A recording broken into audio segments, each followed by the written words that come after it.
On this episode of Money Matters with Jim Doyle, outside factors often influence financial decisions.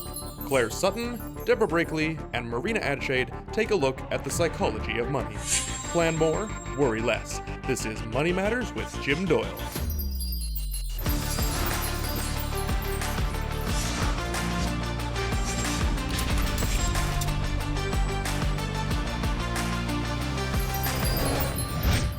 Does dealing with money and investments make you feel anxious?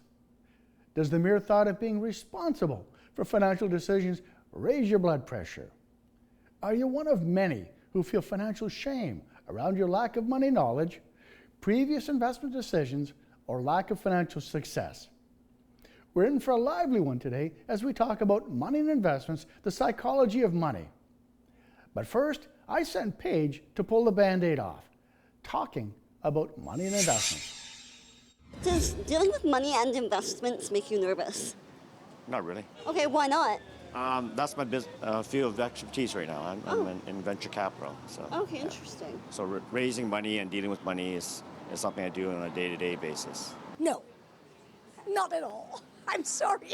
Tell me more about that. I'm privileged. If you have some money, I think, it's easier to spend than to invest.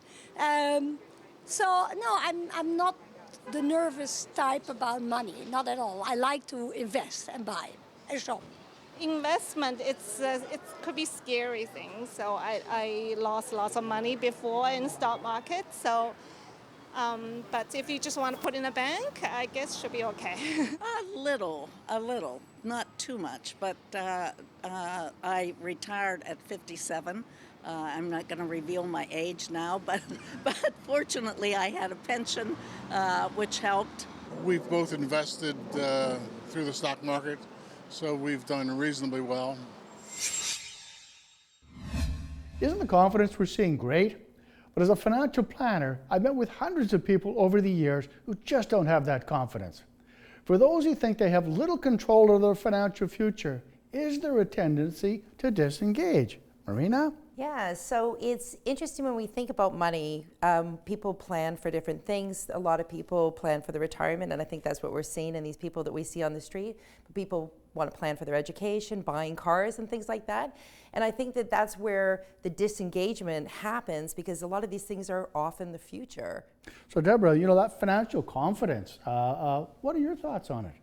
Well, my thoughts are that if you don't have a background in money and money management, then you can feel very overwhelmed by even dealing with numbers and what to do with money. And then you can feel ashamed and embarrassed and quite fearful about, what do I do with money? I don't understand. Is money really a four-letter word?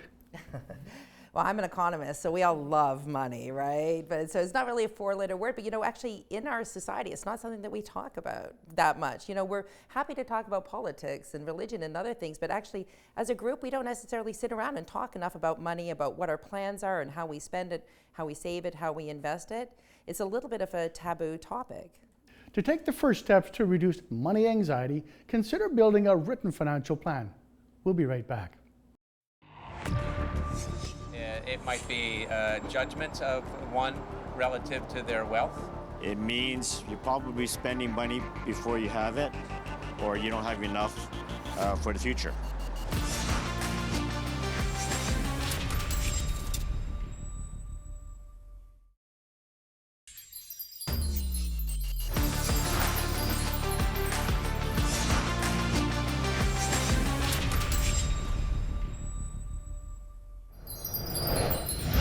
In this segment, we're talking about oil and water.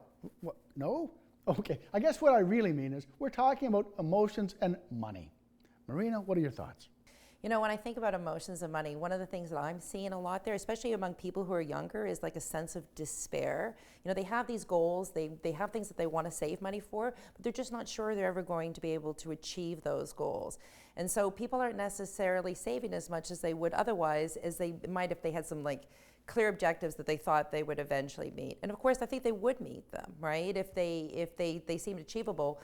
But this is what I'm hearing a lot, especially from young people like my students. Now, if we're not looking at the future, is that a good idea? I have young adult kids, and my daughter just this week made her first contribution to her RRSP. She wrote me and she's like, I'm finally an adult. I have a health plan and I have an RRSP. And I think this is important because even though, if you're in your early 20s, retirement seems so far away, but it's so much easier if you start planning now than if it is when you start planning when you're in your 40s or even in your 50s. So it's good to have a long-term goals, but it's actually also good to have short-term goals. I want to save for a holiday. I'd like to buy a car.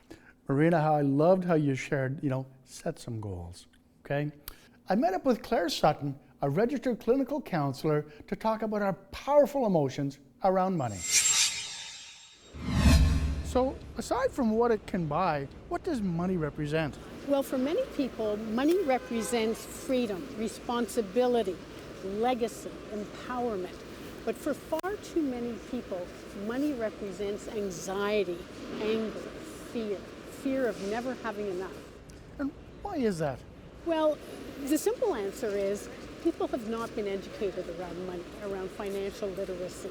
So they're coming into adulthood without the knowledge and not knowing what to do, and they feel they should know, so they're very ignorant. They should know. That's right. Wow, that's powerful. And how do families typically respond when they're in that situation? Well, it's a lot of anxiety, a lot of stress. The anxiety about finances permeates every area of their lives to the point where it causes so much stress within actually all members of the family, not just the parents, the children as well. Well, who knew money had so many aspects to it? When we frame money from the perspectives of freedom, legacy, responsibility, keeping up with the Joneses, or even the fear of being judged, how does this influence our decision making? Deborah? Well, if we can take time to self-reflect and think about what does money actually mean to me, then money can be a friend. If we don't do that, then we can be ruled and influenced by negative self-beliefs like I'll never be good enough, I'll never understand money. It's interesting you talk about keeping up with the Joneses, because I really wonder if that's what people are doing today.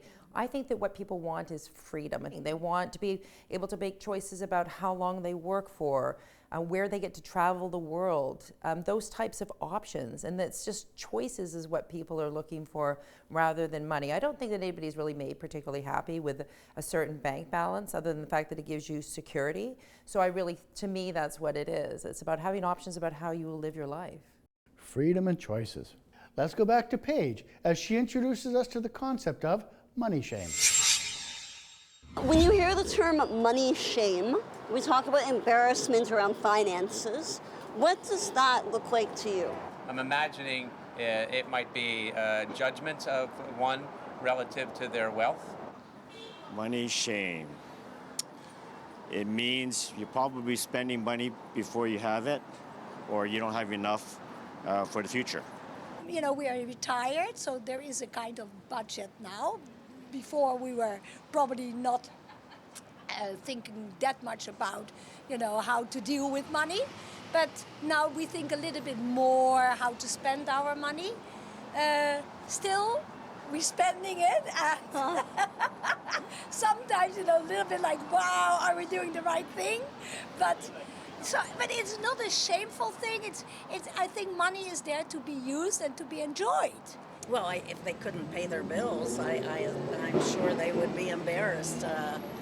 Or if they went to use their credit card and it wouldn't, if they were overdrawn on their credit, I think that would be embarrassing.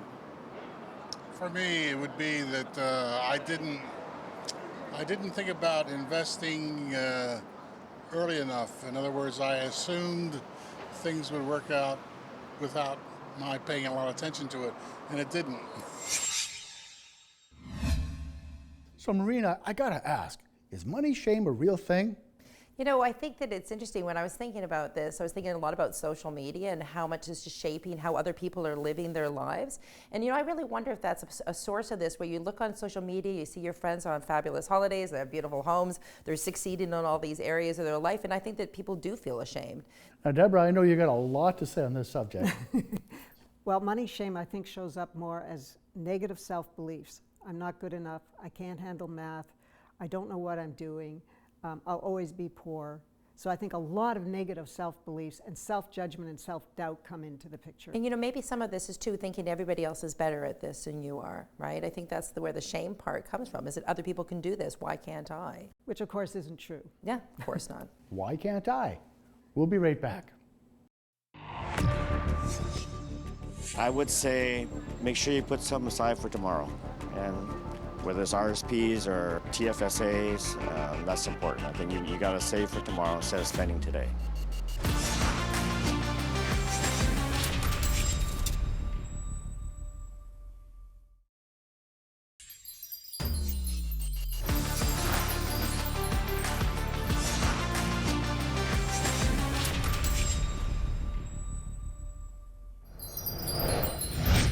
Welcome back.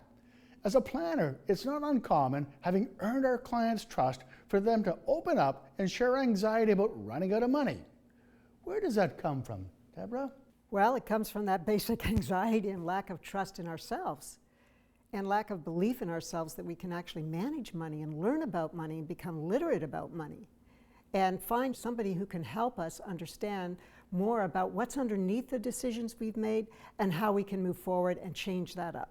Yeah, education, I'm an educator, this is what I do, and I think that we really need to think in terms of lifelong education. We don't get this training in school. In the grade 10 when we take some life skills course, they don't teach us enough about financial literacy, so we have to take it upon ourselves. We consult with experts on all areas of our lives. We hire a personal trainer, we go to the gym, we talk to people about our diet and other things. Why not talk to people about our personal finances?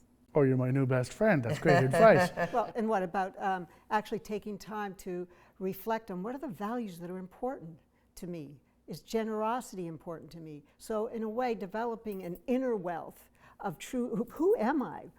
Who's my true self? And what are my values? What is it that has meaning for me in this life? Let's go back to Paige for some thoughts on helping you worry less about money. So worrying about money is huge. What is one tip you might have to help people feel less stress around their finances?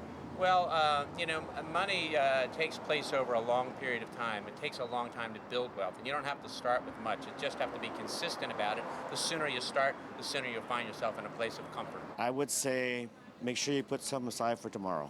And whether it's RSPs or TFSAs, that's important. I think you got to save for tomorrow instead of spending today.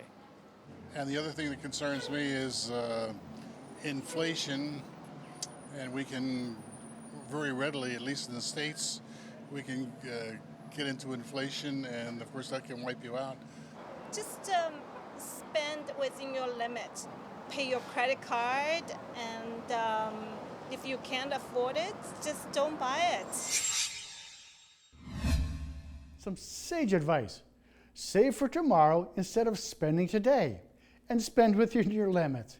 We all know this stuff at our core, but why do we fight it? Marina? I think that we've touched on this about what we know and where our confidences lie in terms of the psychology of money. And I think that that's really where the secret is, talking to people about money, trying to figure out what it is that we want in our lives and how to move forward. What would you say with regards to goal setting? First of all, before we do goal setting, we need to actually know what we want, what's important to us, what is our vision, and then unpack some of the negative feelings and emotions and thoughts that get in the way and actually approach those with non-judgment. And what are your thoughts on that, Marina? One of the things that we see this coming up in the conversations with people on the street is people actually, besides not understanding their own personal finances, it's good to understand generally what's going on in the world. And again, I'm an economist, so of course I'm always going to say, look at the economy, right? We went to Claire to talk about something that's uncomfortable. How to build comfort around your personal finances. So why do people feel anxious around making money or investment decisions? That's a good question, Jim. Money and investments are two different things. They need to have money left over to make the investments. And the simple answer is that people feel anxiety because they don't understand money, the management of money, and they surely don't understand investments. How does responsibility play into this? Well, Responsibility plays in that they need to take charge of their lives. They need to be able to manage their lives effectively. And unless they understand money and investments, this is a marathon, a long-term plan, then they will not get to their lifelong goals. Now, I've heard people tell me before, Jim, I just hate this money stuff. What would you suggest for them? To get help, to seek out the right advisors, to learn as much as they can about money, to interview several advisors and find one that connects with them, that will take the time to explain what it is about money and what investments are and how they can minimize their debt. It's never too late, Jim. Investing in the relationship? Absolutely investing in the relationship. You have to have a relationship of trust. I mean, this is your hard-earned money, and to have a plan, you need someone who's going to help you execute that plan. That's powerful advice. I like the bit that says, create and execute a plan. What advice would you offer to help people feel less stress around their money choices? Well, the first thing that came to mind was take more deep breaths. And again, unpack any negative self-beliefs and emotions that are going to get in your way of actually approaching money with your thinking brain and your logic brain. Do you think we know that we have these beliefs? I think so. My advice here would be to take a long run perspective. Understand that sometimes you have bad days and sometimes you have good days. It's like being on a diet or something like that, where you have to, think in a long term. And I think that actually would alleviate a lot of stress. Build your financial literacy. Where do you suggest people start? I mean, there's lots of good online sources. It's really important to know in Canada what the options are for us for the tax-free savings account, the RRSP. I think that's where I would start, is to figure out those things which I think are kind of low-hanging fruit for investing. I love where you're going with this. Deborah? If you feel intimidated by reaching out to a financial professional, then maybe just start from one of your friends who you trust, who you can actually talk to about your money situation. Wonderful advice. You know what? We're going to be right back. Taking those first steps seem quite daunting. There's a lack of control, a lack of responsibility, which stems from a lack of knowledge on what to do and who to trust.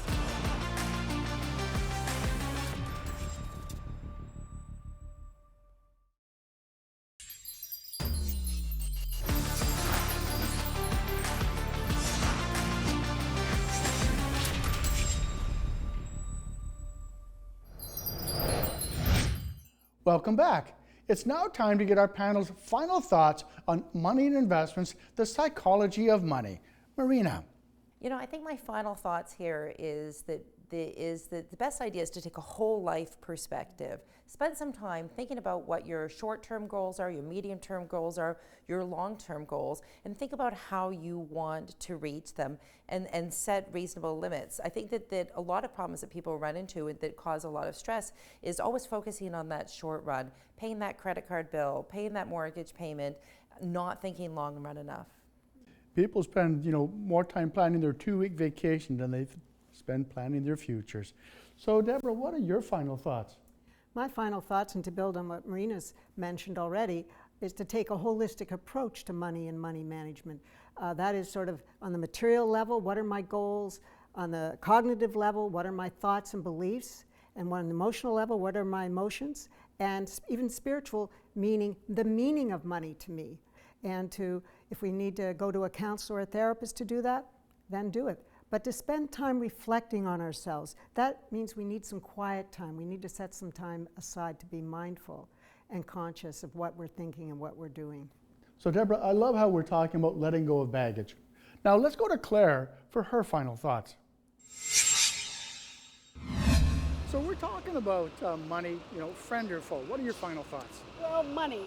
Gee, for people who have a lot of money as well as for people that don't have too much, a lot of their feelings right now are anxiety. They're feeling overwhelmed, stressed out. They don't know who to ask, where to start, how to change. So taking those first steps seem quite daunting to so many people, whether they, as I said, whether they have money or not. So do you get a sense that they don't feel in control of their choices? That's right. There's a lack of control. a lack of responsibility, which stems from a lack of knowledge on what to do and who to trust, how to take that first step. And the changes, there is hope though. The changes don't have to happen overnight. They can't. This is a lifelong process. People can start reading certain blogs, reaching out to different financial advisors, get enough knowledge a little bit at a time until you find the advisor that you trust and want to work with long term. So moving away from that money fear to making money work for you. That's right. Fear is, you have to conquer your fear by learning more about the subject matter. Those are great tips. Today's show shines a light on how our money choices are influenced by psychological, emotional, cultural, and social factors. My final thought, our actions, as much as our habits, determine our financial outcomes. For more ideas, follow me on Twitter at JDoyleVancouver. Now I want to thank Claire. I also want to thank you, Marina. Thank you for having me. And I want to thank you, Deborah. Well, thank you for giving me this opportunity. For appearing on our show today, Money Matters. Because financial aspects touch so many elements of our lives, it pays to get great advice. Plan more and worry less.